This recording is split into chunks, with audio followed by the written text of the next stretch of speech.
Here, ons aanbid U, want U is 'n groot en wonderlike God. Here, U is die opgestane Here. Dankie dat ons nie net 'n Here aanbid wat vir ons sondes gesterf het aan die kruis nie, wat sy lewe kom opoffer het nie, maar dat ons vandag hier is, omdat ons 'n lewende God aanbid, die een wat die dood oorwin het. Aan U kom toe die lof, die eer en die heerlikheid tot in alle ewigheid. Amen. Baie dankie julle kan sit, en dankie aan die band, wat vir ons so lekker begelei het in musiek. My naam is Dani Matthee, vir die van julle wat my nie ken nie, en ek gaan vandag vir julle 'n stukkie opvoer. Maar voor ek gaan iets opvoer, wil ek daarom net eers uit die Bybel uitlees.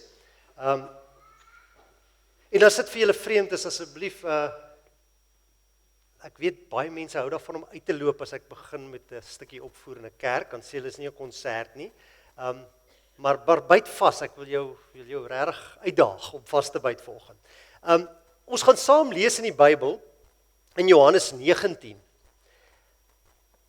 En van vers 38 af is dit die vers wat, ja, dankie, dis die vers wat julle ook daar het. Goed, so kom ons lees vers 38, wat gebeur? Dis nou net na Jesus se kruisiging. Hierna het Josef van Arimatea, wat 'n disipel van Jesus was, maar in die geheim, omdat hy vir die Jode bang was, vir Pilatus gevra of hy die liggaam van Jesus mag neem. Pilatus het sy toestemming gegee. Josef het toe gegaan en sy liggaam weggeneem. Nikodemus, wat 'n keer in die nag na Jesus toe gekom het ook gekom en 'n mengsel van omtrent 50 liter mirre en alwyn gebring. Hulle het die liggaam van Jesus geneem en dit met geurolie behandel en in doeke toegedraai, soos dit die gebruik van die Jode was om iemand vir die begrafnis uit te lê. En by die plek waar Jesus gekruisig is, was daar 'n tuin en in die tuin 'n nuwe graf waarin daar nog niemand begrawe was nie. Daar het hulle Jesus begrawe, omdat die Sabbatdag vir die Jode al amper aangebreek het en die graf daar naby was. Ons lees net tot daarso. Nou moet ek net eers myself hier regkry vir die konsert, die toneelstukkie. Die karakter wat ek vir julle gaan opvoer is Barabbas. Onthou julle wie hy was? Hy, vir die van julle wat dalk vergeet het, hy word in die Bybel genoem as die ou wat Pilatus wou kruisig, want hy was 'n moordenaar, hy was 'n terroris in vandag se taal. En Pilatus wou hom graag kruisig en van hom ontslaa raak. En toe sê Pilatus, kan ek nie Jesus loslaat en Barabbas kruisig nie? En toe sê die mense, nee, laat Barabbas vir ons los. Nou dit is Barabbas se storie wat ek vir julle wil opvoer. Ek moet net my baadjie uittrek, want Barabbas het nie 'n baadjie gehad nie, en dan moet ek my hemp ook uittrek, Barabbas het nie 'n wit hemp gehad nie. So verskoon asseblief. Ek dink ek moet my broekspype so 'n bietjie so sit, ek dink, Barabbas was nogal 'n rowwe ouetjie gewees. Julle sal nou sien. Moenie skrik nie. Asai.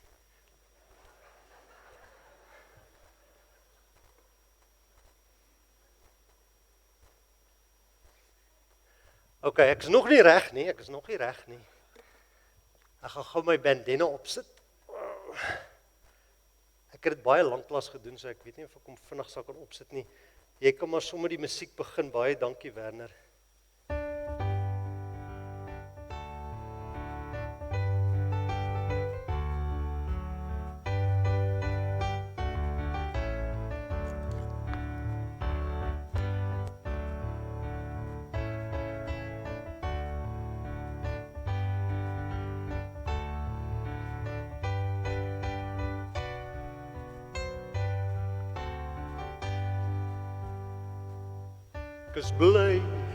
Ek is bly, ek verbly my in die Heer.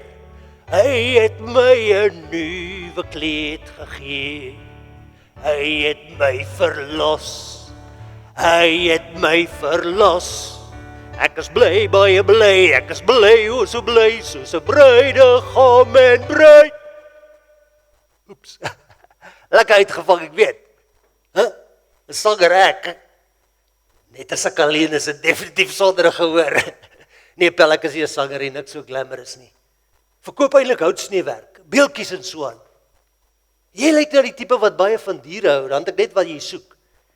Hierdie ouetjie is maar 'n R50, 'n prys onderhandelbaar natuurlik. Solid ysterhout, jy moet net voel hoe swaar. O, jy soek vir Barabbas. Barabbas die kawer. Sorry Pel, Barabbas is hierdie. Hy's vrek sien, hy het die emmer geskop. Wag, voor jy gaan. Ek is Barabbas. O, jy wil met my praat? Nou ja, laat ek hoor. Ja, ek was nog altyd goed met mense. Kerwerk en so aan. Meeste Romeine. Jy sien dalk 'n Romeine is jy. Ek het maar net gewonder. Jy sien, ek weet jy is al van gisteraand af in die dorp en ek weet jy het uitgevra oor my, so moenie te praat, jy sit daar en dan gesels ons. Jy sien, die ding het so gekom. Die Romeine het my gevang en nou Pontius het my tot die dood veroordeel oor dat ek glo Kossuis hoogverraad sou gepleeg het. Nie dat hulle verkeerd was nie. Ek sou net nie so nice gestel het nie. Ek is bang vir die dood. Nee, Pel, ek en die dood, ons is so groot buddies. Ek het net die nonsens gevat van 'n heide nie. Hoope van die goed vrek gemaak. Hoe weet ek of iemand 'n heiden is? Nou, Pel, hulle lyk almal heeners.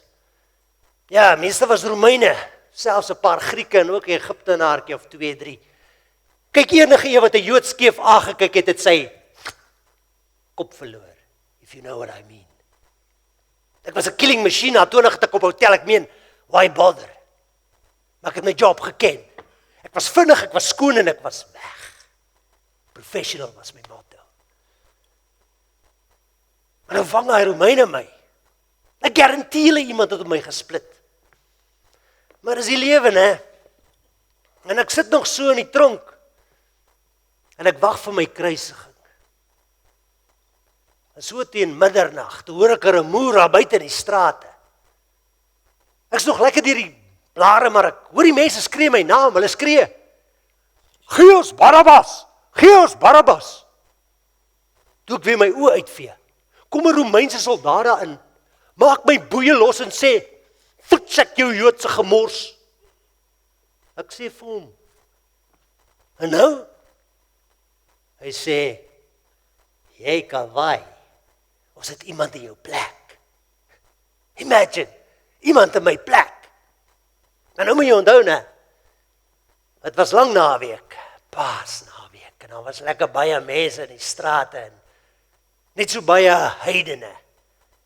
Nou is tyd vir 'n bietjie kerkwerk, if you know what I mean. Maar ek stap nog so toe, hoor ek net die mense sê dat die Romeine besig is om iemand naby jou Pontius se paleis te gesel. Het jy dit al gesien, Pel? Het jy dit al gesien? Is nogal something. Jy staan so 20 tree weg en dan spraai bloed op jou. En jy kry daai reuk van rou vleis. Ek dink jy gaan dit kan handle in my Pel, ek dink nie so nie. En die keus, toe ek daar kom het hulle die ouetjie klaar geslaan. Hulle pluk toe sy klere van sy lyf af en maak hom op 'n bok staan. Een kom aan met 'n persmantel, gooi die oor sy skouers. Van doringtakkies vleg hulle 'n kroon en sit dit op sy kop. En in sy regterhand sit hulle 'n stok. Kantig sy scepter. Toe begin hulle met hom die gek skeer. "Goeiedag, u edele, o koning van die Jode." Hulle het hom ook gespoeg om met die scepter oor die kop geslaan. "Vrek, vuil goed, vrek man." Maar toe dit hulle nie meer genoeg kiks gee nie, het hulle sy oë toegebind en hom met klippe begin gooi. "Wat so, vuil goed, vrek jou, vuil goed." Elke keer as hulle hom raak gooi, dan skree daai sergeant, "Hey, joetjie, hey, wie het jou gegooi, hè? Kom aan, man, praat, jy's mos 'n magic man. Ooh, ons is so bang vir jou. Hoekom straf jy ons nie met die dood nie?" Maar hy Jood praat nie. Toe raak hy sergeant kwaad. Hy tel 'n groot klip op. En hy begin die Jode daarmee slaan. "Wah, jy dink jy's te goed om met 'n Romein te praat, né? Fuck jou, val goed. O, jy dink jy's beter as ons, né? Kyk, toe het ek nou net mooi genoeg gehad. Ek laat nie langer toe dat 'n Romein so met 'n Jood praat nie. My mes is gereed hier onder my boekleed. Ek staan nader. Gereed. Hy staan van hier na hy stoel toe van my. En hy sien my nie raak nie. Vandag gaan hy vet Romeinse binnegoed uitpeel. Maar voor ek nog iets kan doen, toe val hy Jood vooroor met sy gesig in die grond. Die Romein buk met sy groot lyf voor hom, gryp hom agter sy hare vas, lig sy kop op en pluk die doek van sy oë af. Toe kyk hy Jood reguit vir my. Sy oë. Ek het nog nooit sulke oë gesien nie. Dis asof hulle met my praat. Asof hulle vir my sê, dis alright. Moet dit nie doen nie. Moet dit nie doen nie. Alles sal regkom. Alles sal regkom. Ek het net daar gestaan en stadig die mes gelos. Toe sit hulle 'n kruis op sy rug. Hulle marseer hom deur die strate. Mense spot hom, hulle vloek hom, hulle spoeg op hom. Laaitjies van 10 jaar oud gooi hom met klippe. Net sulke laaitjies, man, ek wil hulle sommer 'n paar partyklappe gee. Ek bedoel, kan hulle ouers hulle nie maniere geleer het nie. En toe laat loop hulle hom tot buite kan die stad. En daar slaan hulle hom aan 'n kruis vas. Maar hy doen niks. Hy skree of hy skel nie eers nie. Hy laat hulle dit aan hom doen. Hy sukkel net om asem te haal. Is later so erg dat sy hele liggaam begin druk. Toe plant hulle die kruis in die grond. En hy hang net daar. Hy hang net daar tussen hemel en aarde sonder om 'n woord te sê. Na ruk toe sien ek. Nou wil die ou iets sê. Ek dink that's it, my ou, that's it. Moenie langer stil bly nie, man. Vloek hulle, vloek hy Romeinse honde. Wys hulle hoe kan die Jood vloek. Hy lig sy kop op.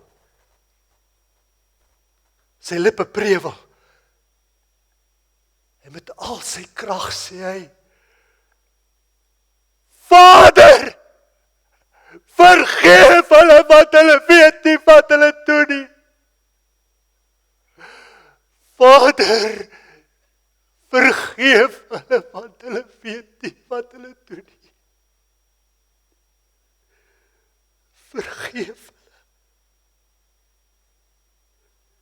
wat hulle weet nie wat hulle doen nie.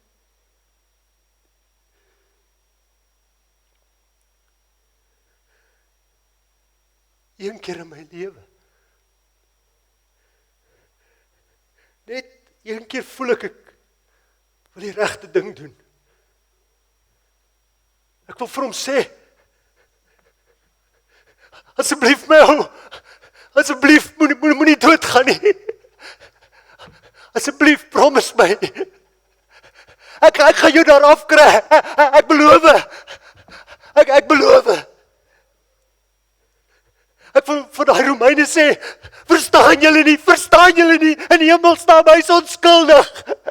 Ek moes daar gehang het, ek.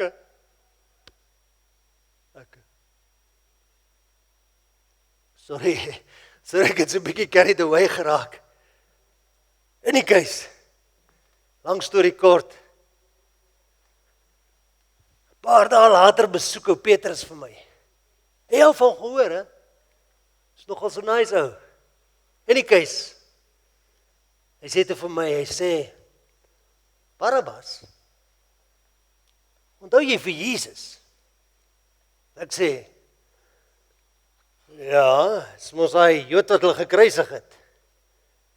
Petrus sê, ja, hy het mos in jou plek gesterf. Ek sê, Ja. Petrus sê, ja, swaar, hy het dieselfde vir my gedoen. Hy het dieselfde vir my gedoen. En die keus, hy vertel my toe van Jesus, wie hy reg is en so aan. En hy maak van my 'n Christen. Imagine. Hy maak van my 'n Barnabas,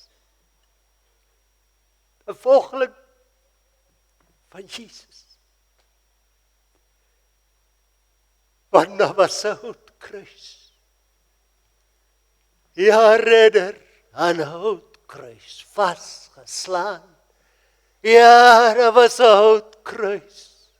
En daarom sal ek roem.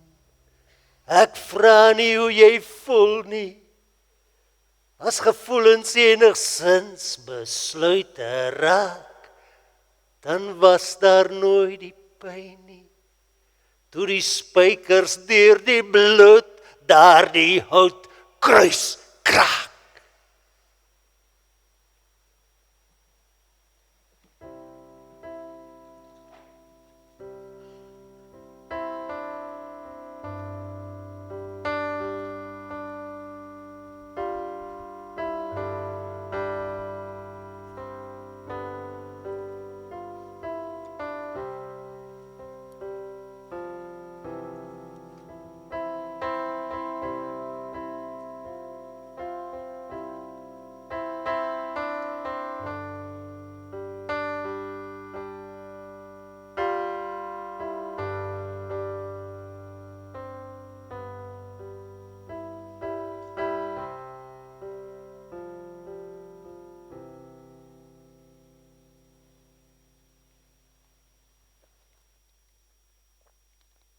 Baie dankie, Lindy.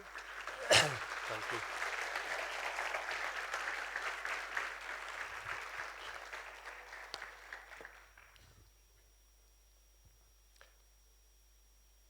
Het jy al 'n belangrike vraag in jou lewe moes vra vir iemand? 'n Groot vraag, 'n vraag wat die potensiaal gehad het om jou lewe te verander. Ek onthou toe ek Vanessa gevra het om te trou. Ek het smart aangetrek, ek het vir ons 'n plekkie in die restaurant bespreek en ons het uitgegaan en ons het gesit en ek het my selfoon vir die waiter gegee sodat hy die foto kon neem op die regte oomblik. En toe ek gevoel het die atmosfeer is net reg en die oomblik is reg, het ek vir haar gesê, verskoon my net gou, en ek het opgestaan en ek het die ring uit my sak gehaal en op my een knie gegaan en vir haar gesê, sal jy my die eer aandoen om my vrou te word? Dit was 'n groot vraag wat ek gevra het en dit het my lewe verander.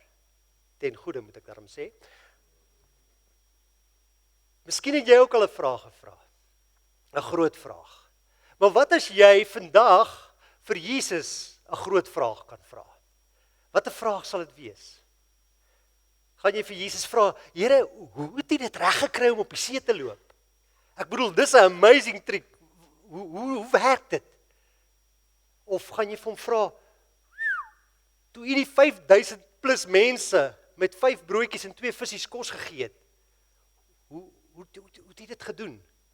Hoe was hulle reaksie gewees? Wanneer het die kos meer geword? Of gaan jy vir Jesus vra, Here, ek is so 'n bietjie bekommerd oor waarheen die dieselprys nou gaan. Hoe lyk dinge volgende maand en vir die res van die jaar? Sal ek daarom kan deurkom, sal ek dit kan maak? Ek dink nie jy gaan een van daai vrae vir die Here vra nie. Want al daai vrae wat ek nou genoem het, daai moontlikhede, is vrae wat redelike kort tydspan het.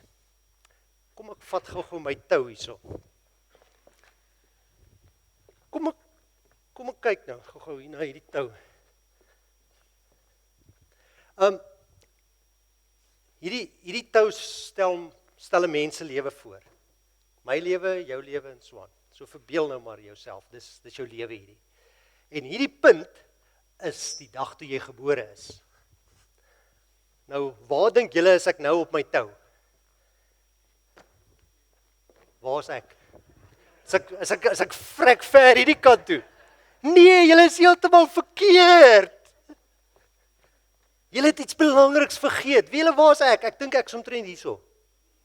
Hierdie is my geboorte, hierdie is my sterfdag, en dan wag die ewige lewe, en daar is geen einde aan nie.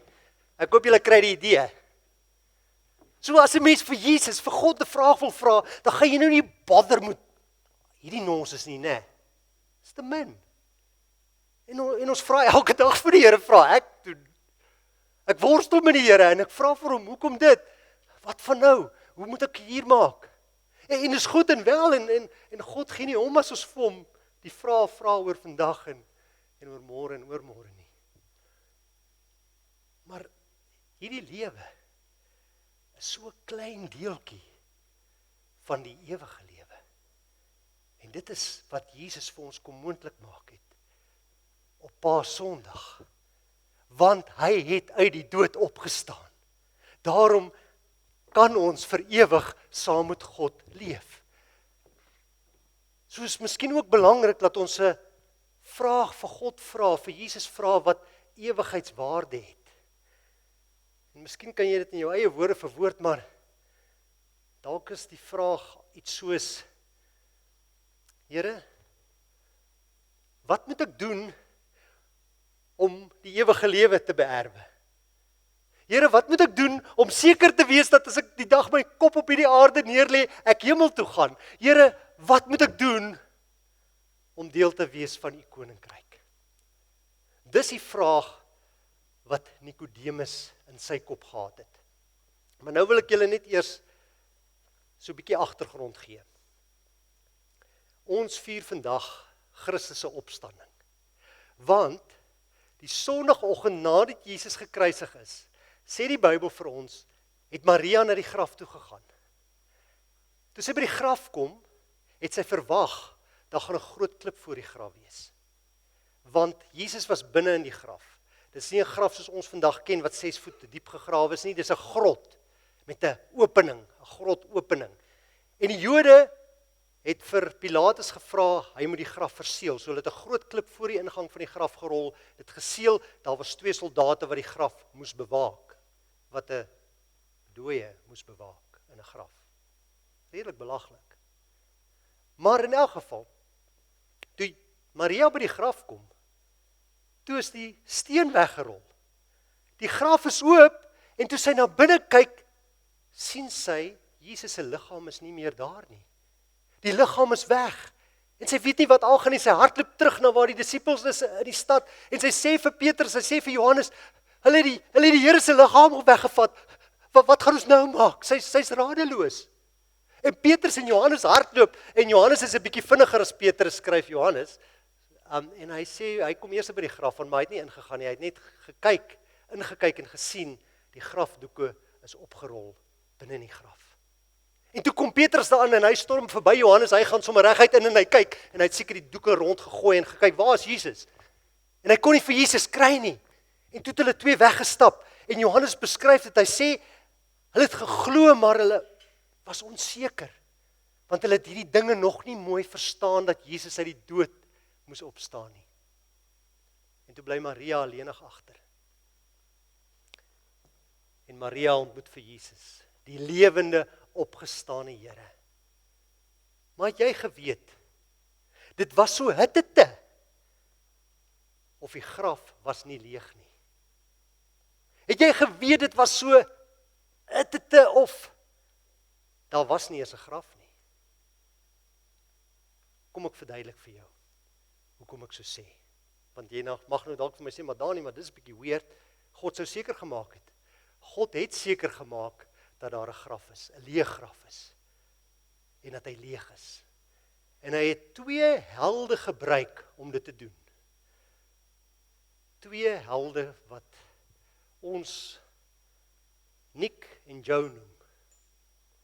Of dalk het jy hulle leer ken as Nikodemus en Josef van Arimatea.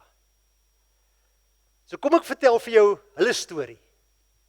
Want hulle storie is nogal effens interessant. Want hulle was nie jou tipiese Hollywood helde nie. Hollywood sou nie 'n film oor hulle gemaak het nie, dit sou te boring gewees het vir Hollywood. Want sien, waar Hollywood gewoonlik gaan vir 'n dapper ou, né? Een wat vir alles kan sien, wat 'n go-getter is, was hierdie twee vrek bang om dit sagkens te stel. Hulle het nie baie geloof gehad nie, hulle het baie min geloof gehad. Hulle was nie jou tipiese helde nie. Maar gelukkig kon God hulle gebruik, soos wat net hy dit hulle kon gebruik, om seker te maak dat die storie die regte einde het, die einde wat hy beskik het. Maar kom ek noem vir jou 'n paar feite gou oor Nik en Jou of Nikodemus en Josef. Die eerste ding was, hulle was fariseërs gewees. Nou wat is 'n fariseer? 'n Fariseer, 'n ander naam vir 'n fariseer is 'n wetgeleerde.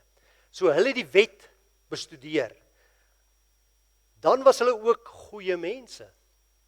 As jy vir 'n fariseer sou vra, wat doen jy vir 'n lewe? Dan sou hy vir jou sê, ek is goed. Ek doen goed. Dis daarom 'n mooi ding om te sê, né? Imagine dit. As jy nou weer iemand raakloop wat jy nie ken nie en hulle vra vir jou, wat doen jy vir 'n lewe? Dan sê jy vir hulle, ek is net goed. Ek doen net goed. Hulle gaan dink jy het groot kop. Nou die fariseërs, een van hulle ander kenmerke, hulle het groot koppe gehad. Nie fisies nie. Hulle het 'n chip op die skouer gehad. Hulle het gedink hulle is nie 'n bietjie nie. Hulle is sommer baie beter as die res van die bevolking.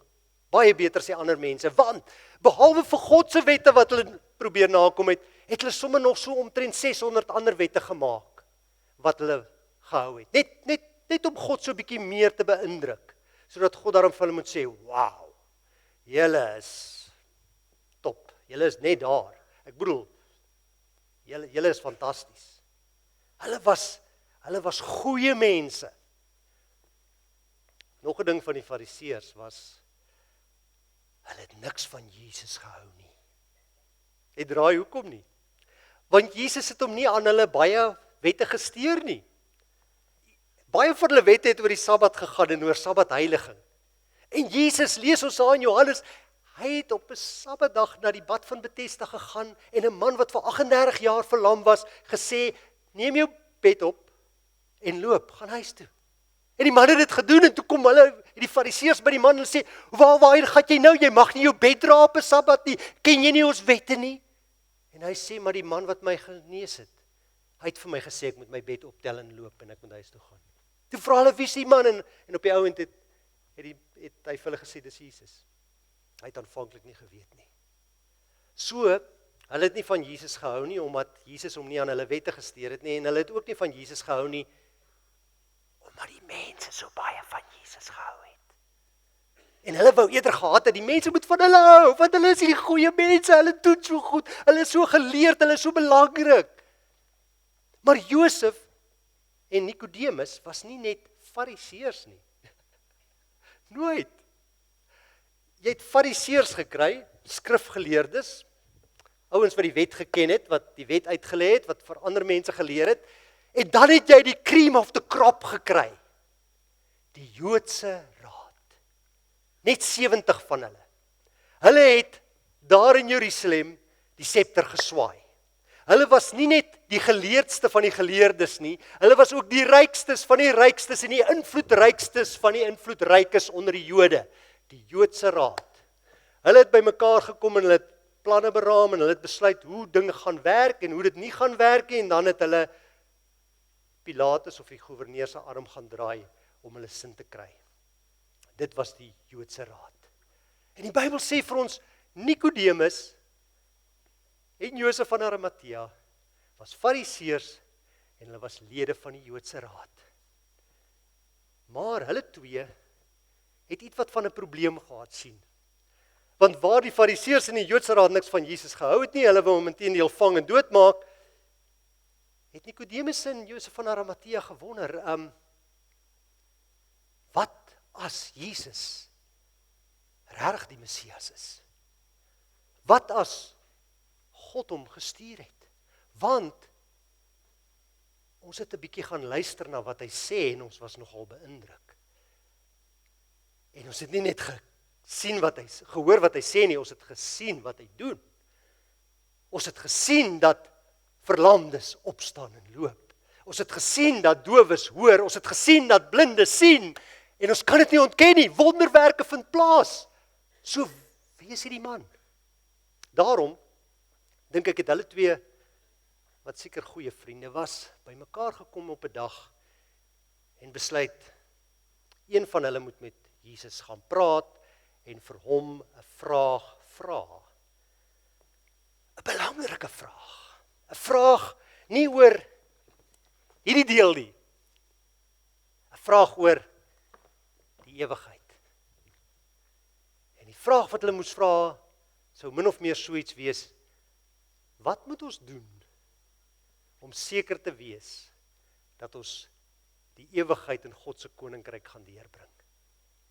Want Nikodemus en Josef was eerlik. Hulle het besef dat ten spyte van hulle geleerdheid, ten spyte van die goeie goed wat hulle doen, ten spyte van die mooi wette wat hulle onderhou, hulle nog nie seker was van hulle redding nie. Hulle nog steeds net gehoop het vir die beste. Want hulle het God gesien as 'n tipe van 'n Vader Kersfees, né? Hy hou 'n lysie. Okay, vandag het jy goed gedoen, dit was mooi. Jy het kwaad geword vir, nee, okay, dan skryf ons 'n X daar agter. Goed, daar sou ons daarom weer iets moois. En so hou God 'n lysie, en dan aan die einde van ons lewe gaan hy kyk, en dan gaan hy vir ons sê, kom ons weeg die skaal. Al die goeie goed op die kant, al die slegte goed op die kant, kom ons kyk, oeps! Dis wat hulle gedink het, dis hoe God werk. By the way, dis glad nie hoe God werk nie, as jy dalk dieselfde gedink het nie. Daarom gaan Nikodemus na Jesus toe. Maar hy gaan nie in die dag nie, hy loop nie Jesus tromp op terwyl ander mense by is nie. Hy wag tot dit nag is en niemand hom kan sien nie en niemand gaan weet van dat hy met Jesus gaan praat nie, want as hy ander 68 lede van die Joodse Raad moet uitvind, hy praat met Jesus, gaan hulle hom as 'n ketter afmaak. So hy gaan in die nag na Jesus toe, en ons lees daarvan in Johannes 3, en hy vra vir Jesus, hy kom by Jesus, en hy smeer so 'n bietjie heuning om Jesus se mond, en hy begin, en hy sê, ons weet dat u van God afkom, want niemand kan die dinge doen wat u doen, as God hom nie gestuur het nie. Hy wil daarom nou die dinge reg kry. Hy wil 'n goeie verhouding, wat sê hulle, 'n rapport hê met Jesus. En weet julle wat doen Jesus? Hy doen wat hy so baie keer gedoen het. Hy kom sommer dadelik tot die punt. Hy draai nie doekies om nie. Hy mors nie sy woorde nie. Weet julle wat sê hy vir Nikodemus? Hy sê as iemand nie opnuut gebore word nie, kan hy nie in die koninkryk van God ingaan nie. Wat?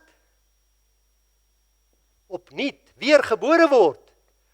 Dit kan nie wees nie. Nikodemus verstaan nie. Hy sê vir Jesus, maar hoe is dit moontlik? Ek bedoel, 'n mens kan tog nie, ek is 'n groot man, ek kan tog nie teruggaan na my ma se moederskoot en dan weer gebore word nie. Dit kan nie werk nie. Dit is onmoontlik. En dan sê Jesus vir hom, wat uit die vlees gebore is vlees, en wat uit die gees gebore is gees. Jesus probeer vir hom verduidelik. Ek en jy en elkeen van ons het 'n ma en 'n pa. Anders was ons nie hier nie. Dalk ken jy jou ma en pa, hopelik, ek ken myne, maar dalk ken jy hulle nie. Maar, omdat jy uit die vlees gebore is, het jy 'n ma en het jy 'n pa. Dis hoe dit werk. En om in die koninkryk van God in te gaan, moet ons geestelik gebore word, sê Jesus vir Nikodemus. So, wanneer jy geestelik gebore word, dan word God jou vader. Dan word jy familie van Jesus. Ek hoop jy het dit. Ek hoop jy verstaan dit. Dis nogal belangrik. Niemand kan verander wie jou ma en pa is nie. As jy eers gebore is hulle jou ma en pa forever. Of jy van hulle hou of nie, of hulle van jou hou of nie, dit maak geen saak nie. Hulle bly jou ma en pa. En as jy geestelik gebore word, dan word God jou hemelse Vader. En niks kan dit verander nie. Jy kan jou rug op God draai, jy kan wegloop van God af, jy kan niks met God te doen wil hê nie, maar God bly dan jou Vader, want jy's geestelik gebore. Daarom sê Jesus vir Nikodemus, jy moet geestelik gebore word. Anders kan jy nie in die koninkryk van God ingaan nie. En Nikodemus kyk Jesus met so 'n dowwe uitdrukking in sy gesig aan, want hy verstaan nie. En Jesus sê vir hom, jy's 'n leermeester van Israel en jy verstaan nie hierdie dinge nie. Ek probeer jou van die aardse goed vertel en jy verstaan dit nie. Wat gaan jy doen as ek jou van die hemel vertel? En dan gooi Jesus vir Nikodemus se been, om dit nou so te stel. Hy praat in 'n taal wat Nikodemus kan verstaan. Hy sê vir Nikodemus, en jy kan gerus Johannes gaan lees, sommer die hele Johannes Evangelie, want dit is waar by ons stil staan vandag. In Johannes 3, hy sê vir Nikodemus, onthou jy vir Moses? Wow, uiteindelik, hier praat hierdie man nou van iemand wat ek van weet. Ek ken vir Moses, ek ken sy wette, ek weet wat hy gesê het, ja, Here, ek ken vir, en Jesus sê nou, onthou vir Moses, terwyl hy die Israeliete deur die woestyn gelei het vir 40 jaar, het hulle op 'n punt gekom, en ons lees daarvan in Numeri 21, dat hulle nie tevrede was met die kos nie. Hulle was moeg vir die spyskaart van kwartels en manna. En toe moan hulle. Toe sê hulle, ons het nou genoeg gehad van hierdie spul in die woestyn, ons wil nou teruggaan na die vleispotte van Egipte, daar was lekker vis en daar was kos. En toe word God kwaad vir hulle. En toe sê hy, okay, hier is 'n paar giftige slange in die woestyn. En die slange begin die Israeliete pik. En hulle gaan dood, op strepe. En toe skrik hulle, soos wat die Israeliete maar gemaak het daar in die woestyn. Toe kom hulle tot inkeer, hulle gaan na Moses, hulle sê, Moses, asseblief, gaan na God toe en pleit vir ons, want ons gaan almal vrek, ons gaan almal sterf in hierdie woestyn, as hy nie iets doen nie. Ons is jammer, ons sal vir die res van ons lewenskwartels en manna eet, asseblief, praat net met die Here.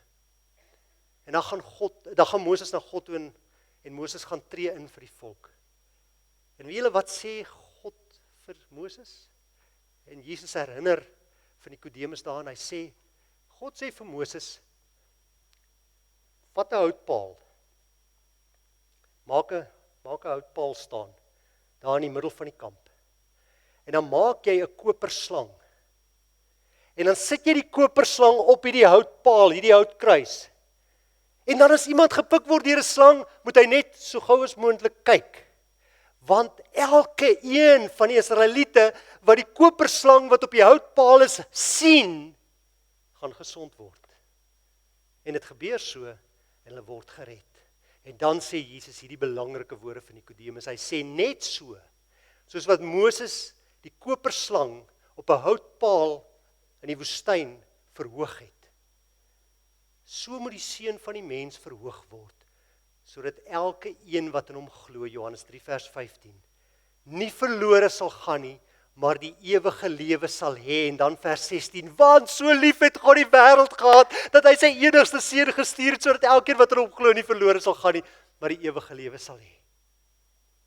Net soos wat die slang op 'n houtpaal verhoog is, moet die seun van die mens verhoog word.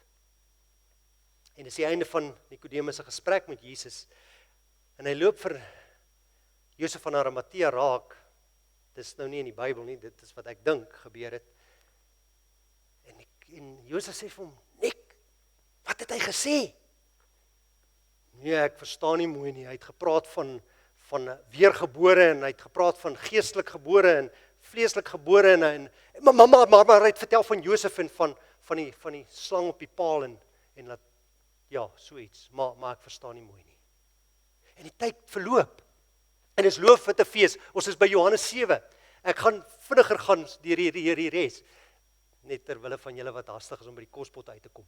Maar in elk geval, die tyd gestap aan, en daar in Johannes 7 lees ons, dat Jesus by die tempel die mense leer. En dan stuur die Joodse raad, die tempelwag, dis nou hulle eie army, hulle soldate, hulle stuur die tempelwag na die tempel toe om Jesus te gaan arresteer. Want hulle het nou genoeg gehad van hierdie man. Hierdie ou wat van Galilea afkom, wat die agterkant van die wêreld is in hulle oë, en hulle wil hom arresteer, hulle wil hom uit die weg ruim. So hulle stuur die tempelwag en hulle sit almal seker daar by, wie was nou weer die hoëpriester? Kajafas, en sy skoonpa Annas, hulle sit daar by hulle huis, En ek dink hulle het tee gedrink die oggend en koek geëet. En hulle wag vir die tempelwag om met Jesus te arriveer, maar die tempelwag kom nie uit, het raak middagete en hulle sê, okay, kom ons gaan maar almal lekker braai vir middagete. En hulle braai en hulle eet en hulle kry 'n nagereggie en hulle eet en hulle raak al vaak en hulle vat 'n middagslaap en hulle word wakker en nog steeds is die tempelwag nie terug nie en so teen sonsonder hier kom die tempelwag ingestap. En die Joodse raad sê, waar kom julle nou vandaan en waar is Jesus? Ons het julle vanoggend vroeg al gestuur om Jesus te gaan arresteer. Waar is hy? Hoekom het julle hom nie gebring nie? Weet julle wat sê hulle? Ons het nog nooit iemand so hoor praat soos wat hy met ons gepraat het nie. Wat sê die Joodse raad? Wil julle vir my sê, julle is nou ook deur hom mislei? Julle is 'n klomp gewone mense wat niks weet nie. Julle is die geleerdes nie. Daarom het julle laat uitvang deur hierdie Jesus. Kyk 'n bietjie na ons 70 wat hier so is. Ons is die geleerdes. Sien jy een van ons wat in Jesus glo? En ek dink op daai oomblik toe krimp Nikodemus en Josef van Arimatea so in een. Ek hoop nie iemand sien ons raak nie. En dan stamp Josef van Nikodemus en Nikodemus sê, nee, jy kan. En hy sê, nee, jy gaan. En dan staan Nikodemus op. Maak hy keel skoon en dan sê hy, broers, ekskuus tog, net belangrik, ons wet bepaal tog dat niemand veroordeel mag word voordat hy nie sy kans gehad het om sy saak te stel nie. So, ek stel voor dat ons, en hy kry nie eens klaar gemaak nie. Hulle stop hom net daar. En die hoofpriester sê vir hom, wat? Is jy nou ook 'n Galileër? Wil jy vir my sê, jy glo nou ook? Goed, sommer, toe maar. En Nikodemus gaan sit nou maar weer daar. So. En so gaan hulle aan. In hoofstuk 8 lees ons dat Jesus, die vrou wat met oorspel betrap is, vryspreek. Hy sê, laat die een wat onskuldig is die eerste klip na haar gooi. Daarna raak hy iets wat van 'n argument betrokke met die Fariseërs. En hulle sê vir hom, ons is die kinders van Abraham. Hy sê vir hulle, julle is die kinders van die duiwel. Hy sê, ek is die seun van God. En hulle sê, maar ons is kinders van Abraham weer 'n keer. En hy sê, nee, ek ken vir Abraham. Abraham het uitgesien na hierdie dag waarop ek geopenbaar sal word. Maar julle ken nie vir Abraham nie. Voor Abraham was ek reeds daar. En toe tel hulle klippe op, want nou wil hulle hom sommer doodmaak. Hoe kan hy dit sê? Hy is 'n ketter en hy moet van ontslae geraak word. Maar Jesus maak hom met die voete en hy gaan uit Jerusalem uit weg. En dan hoor hulle berig. Lazarus, een van Jesus se vriende, was dood, 4 dae lank. En Jesus het hom uit die dood opgewek. En nou glo nog meer mense in Jesus. En dan sê hulle, genoeg is genoeg. Ons het dit nou net tot hier toe gehad, ons is skeelvol van hierdie Jesus, nou gaan ons hom gevange neem, waar is die swak plek? En hulle kry vir Judas.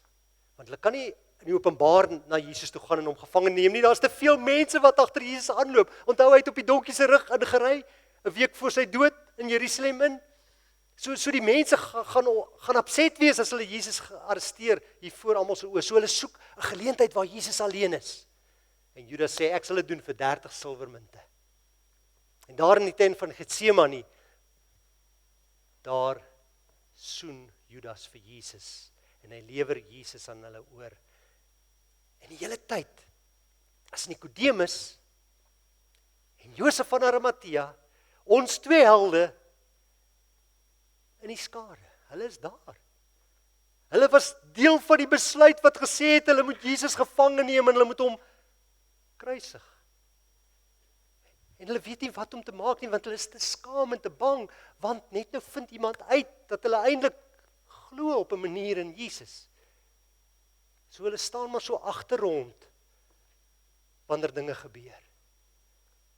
En Jesus word na die huis van die hoofpriester gebring, en by Kajafas se huis word hy verhoor, en hy word valslik beskuldig, daar word allerlei goed van hom gesê, hy word gegeesel, hy word gemartel, en die hele tyd is Nikodemus en Josef daar, hulle kyk, en moet ons dalk iets sê, nee, ons kan nie iets sê nie, kyk, selfs Petrus sê hy ken hom nie. Ons Petrus stil bly, net nou beland ons in die moeilikheid.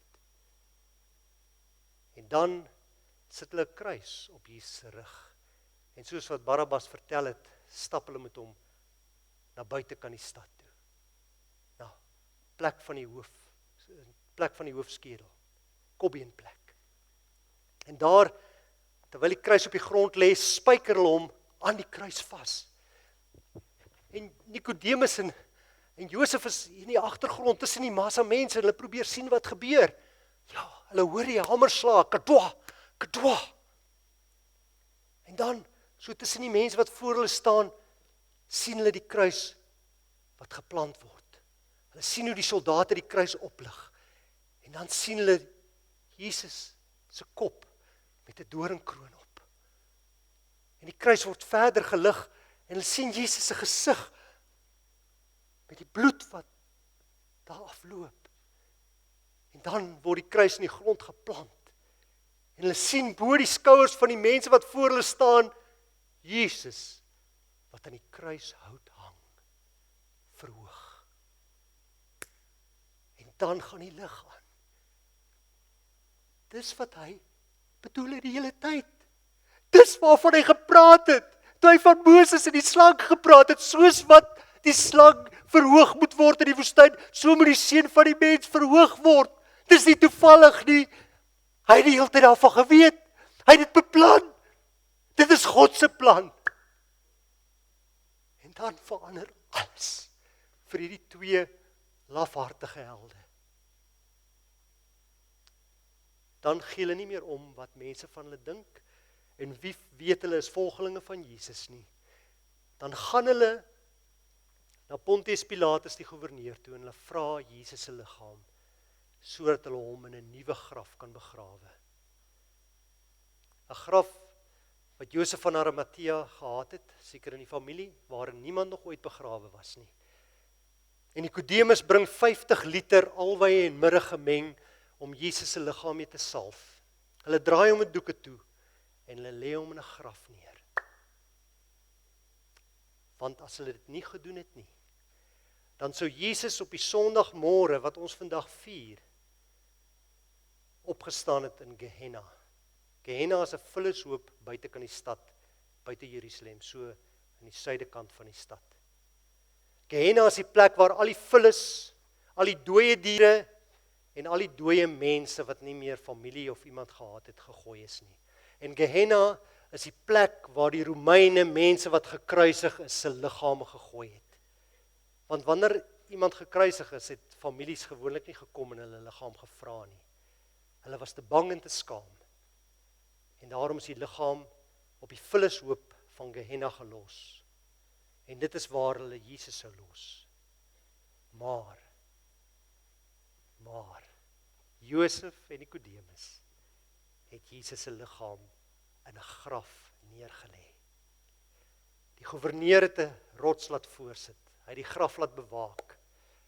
Maar niks kon vir Christus in die graf hou nie. Want Christus is die seun van God en hy leef, hy het opgestaan en die steen is weggerol en ons Here het opgestaan. En dis wat ons vandag vier. Dis hoekom ons elke Sondag by mekaar kom, omdat ons 'n opgestane Here aanbid. Nie net 'n Here wat gesterf het nie, maar 'n Here wat leef. En ons kan nie net in hierdie lewe saam met hom leef nie. Ons kan en ons gaan vir ewig saam met hom leef. Vir ewig. Maar jy het die feite gehoor. Jy het 'n besluit om te neem. Jy kan vandag of maak soos wat die Joodse Raad gemaak het en sê, nee wat, ek hou nie van hierdie Jesus nie, ek stel nie aan hom belang nie, daar's te veel goed wat nie vir my klop nie, ek draai my rug op hom, ek gaan my eie ding doen. Ek is my eie baas. Jy kan maak soos wat Josef en Nikodemus aanvanklik gemaak het en bang wees. En 'n geheime volgeling van Jesus probeer wees. Wegkruip wanneer dit moeilik raak. En dan wanneer jy by gelowiges is, sê ja, prys die Here, amen, die Here leef. Maar wanneer jy by die werk en wanneer jy by die skool En wanneer jy by die sportveld kom, dan hoop jy niemand praat oor Christus en oor die Here nie. Of jy kan dapper wees. En jy kan vandag besluit, van hier af vorentoe gee ek nie meer om wat mense van my dink en wat mense van my sê nie, ek volg vir Jesus. My gebed is dat jy die derde keuse sal maak. En dat jy vandag sal opstaan, saam met Nikodemus en saam met Josef van Arimatea, en sal sê, Here, hier is ek. Ek leef vir U, want U het opgestaan en U leef. Dankie, Here. Dankie dat U 2 bangbroeke gebruik het om 'n leë graf te bewerkstellig. Dankie dat U ook vir my gebruik en dat U ook vir my wil gebruik. Vir elkeen van ons gebruik. Hier is ons is tot U beskikking. Amen. Kom ons staan en dan sing ons saam. Wat sing ons die? Because He lives. Because He lives, die beste hier om te sing.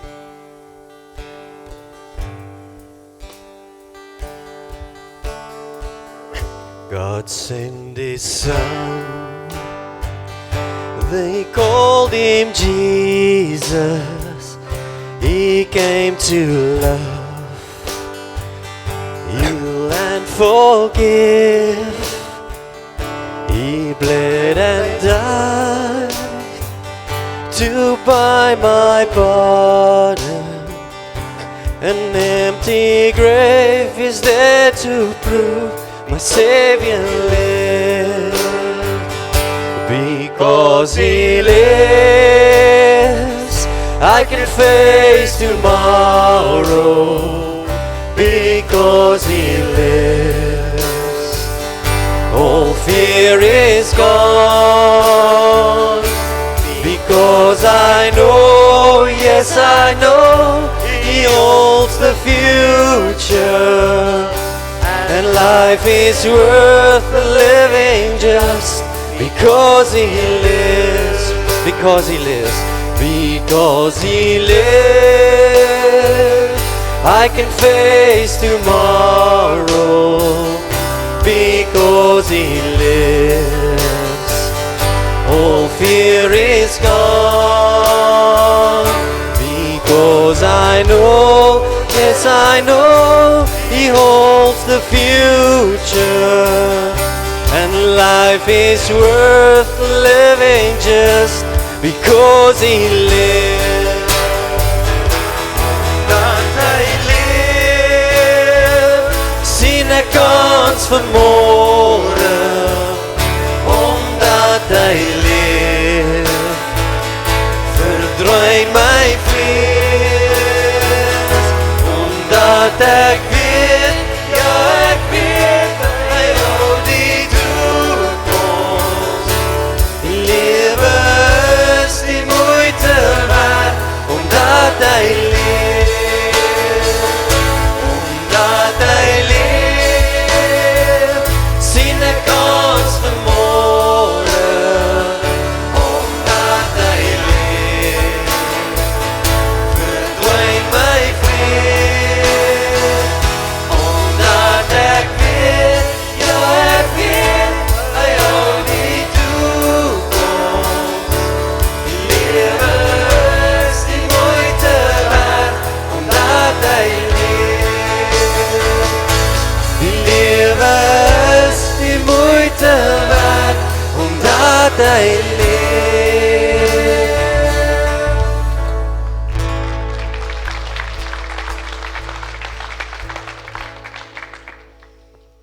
Wat 'n wonderlike lied. Ek sê vanoggend vir hy is meer as 50 jaar oud, maar jy het hom baie goed gesing. Vriende, wat 'n wonderlike belewenis. Dani, baie dankie. Kan ons vir Dani net weer 'n lekker hande klap gee asseblief. Ek gaan met die heel nuwe oë kyk na Nick en Joe en Barabbas. Baie dankie daarvoor. Dit was 'n belewenis. Ek gaan vir Dani vra om vir ons 'n seëngebed te doen. Ek herinner net weer aan enige iemand wat Vrydag of hierdie naweek dan nou nog die geleentheid gehad het om nagmaal te gebruik nie. As hy klaar is, kan hy sommer daar in die voorste ry kom sit. Gaan julle gaan nog weer vir ons ietsie sing as hulle uitstap. Wonderlik. En dan gaan ons saam nagmaal gebruik. Mag die Here u baie ryklik seën. Dani, baie dankie. Ontvang die Here se seën en gaan in sy vrede in. Mag die genade van ons Here, wat uit die dood uit opgestaan het, wat die dood oorwin het, en die liefde van God ons Vader, wat sy seun gegee het, en die teenwoordigheid van die Heilige Gees, by jou en met jou wees. Amen.